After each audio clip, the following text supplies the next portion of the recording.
Diduga salah sasaran, beginilah aksi dari dua helikopter angkatan bersenjata Ukraina yang menjatuhkan serangannya pada target yang salah. Rekamannya ramai beredar di media sosial Telegram pada Jumat 10 Maret 2023. Pada awal rekaman terlihat salah satu dari helikopter Ukraina sedang beroperasi, menembakkan target termal palsu tepat di atas kepala pasukan darat mereka.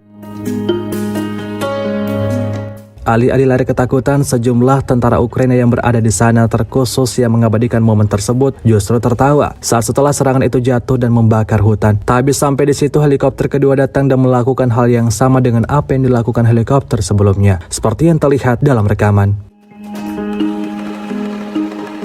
Beruntung pasukan Ukraina yang ada di sana tak satu pun alami luka. Entah disengaja atau tidak, kejadian ini menuai beragam komentar dan tanda tanya dari warganet.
Terima kasih sudah nonton.